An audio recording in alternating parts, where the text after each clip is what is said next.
Assalamualaikum. In this video we are going to discuss about the scientific steps one by one. Last video में discuss में कर चुकी हूँ introduction के जो स्टेप्स होते हैं उसको अब मैं यहाँ पर वन बाय वन डिटेल में डिस्कस करने वाली हूँ with another problem. Last video में मैंने एक प्रॉब्लम डिस्कस की थी जिसको मैंने प्लांट को कंसिडर किया था that plant need sunlight for photosynthesis. अब यहाँ पर जो हम डिस्कस करेंगे because in the textbooks there is another problem return over year कि वहाँ पर हम मलेरिया को बहुत डिटेल में डिस्कस करेंगे by using the scientific steps. तो पहला इनिशियल स्टेप था जिसको हमने कहा था प्रॉब्लम है आपकी जो ऑब्जर्वेशन है, यानी आपने अपने 5 सेंसेस को जो आपको यहाँ पे कीवर्ड यूज करना है अपने टर्म्स में नोट अपनी बुक्स में नोट करना है दैट इज द 5 सेंसेस. वो ऑब्जर्वेशन जिसमें आपके 5 सेंसेस इन्वॉल्व हो और उसको ऑब्जर्व कर रहे हैं कि yes that can be a problem and that can be a key role for my research work. तो आपकी रिसर्च का एक इम्पॉर्टेंट जो क्वेश्चन बनता है वो आपकी किससे बनता है by the help of your observations. तो आपने अपने 5 सेंसेस को यूज करके जो ऑब्जर्व किया तो आपने एक प्रॉब्लम निकाली. इसका सिंपली आपने एक क्वेश्चन अराइज किया कि yes that will be a problem for my research work. जब हम ऑब्जर्व कर लेते हैं एक प्रॉब्लम का एक क्वेश्चन बना लेते हैं कि येस अब यहाँ पर मैंने कहा कि आपकी टेक्स्ट बुक में जो है वो नॉर्मली मलेरिया का वर्ड यूज हुआ है कि यहाँ पर मलेरिया को डिस्कस करना है. तो लेट्स कंटिन्यू दिस स्टेप्स कि किस तरह से हम उसको लेते हुए मलेरिया को यहाँ पर स्टेप्स को जो है वो अंडरस्टैंड करते हैं. फॉर एग्जाम्पल हमने यहाँ पे बताया कि plasmodium is responsible for causing malaria. अब क्वेश्चन मैं कैसे बनाऊंगी यहाँ पर कि what is the cause of malaria. For example कि मेरा क्वेश्चन है मेरी प्रॉब्लम है. So what is the cause of malaria, who is responsible to cause this disease.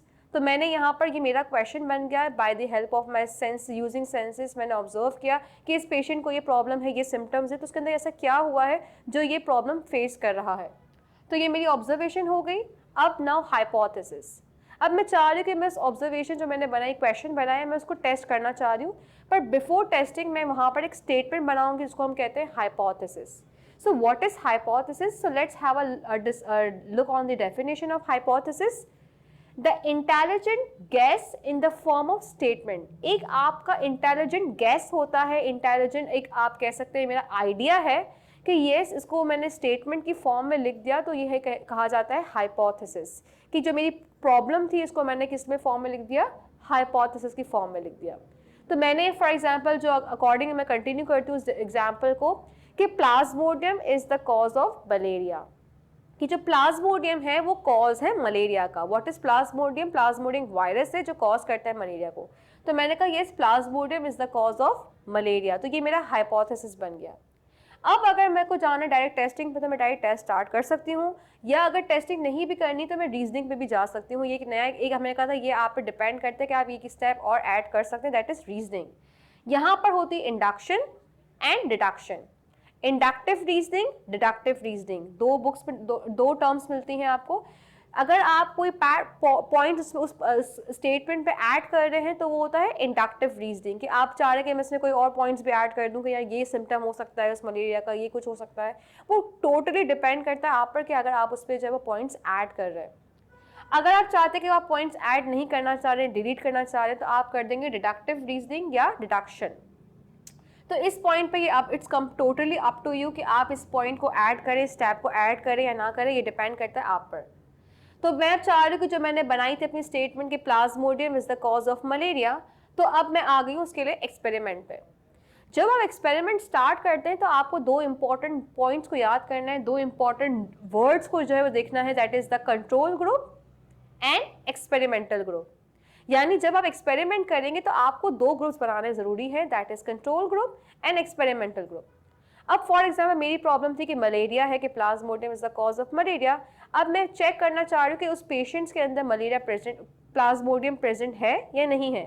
तो मैंने क्या करा, मैंने 100 पेशेंट्स ले लिए सिंपली मलेरिया के. तो मेरा वो बन गया एक्सपेरिमेंटल ग्रुप. और एक मैंने लिया 100 पेशेंट्स हेल्दी पेशेंट्स का ब्लड सैंपल जो कि मेरा हो गया अब एक control group.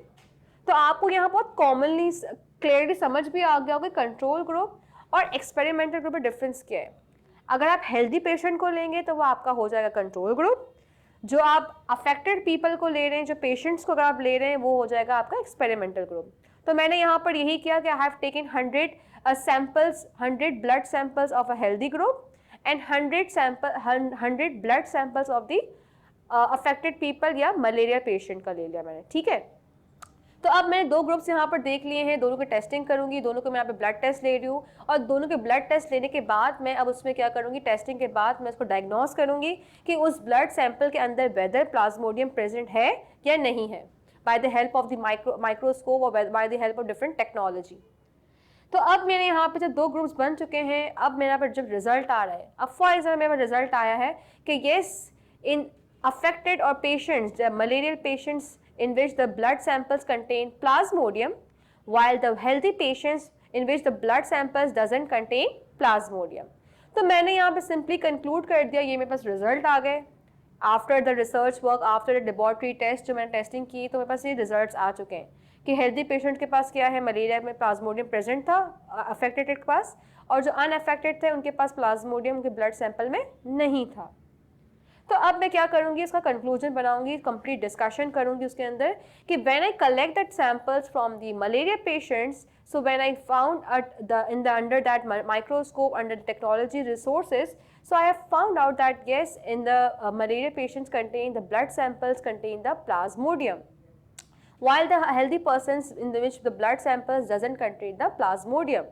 So yes, I can conclude this point कि yes, plasmodium is the cause of malaria, कि मलेरिया प्लाज्मोडियम की वजह से ही मलेरिया कॉज हो रहा है।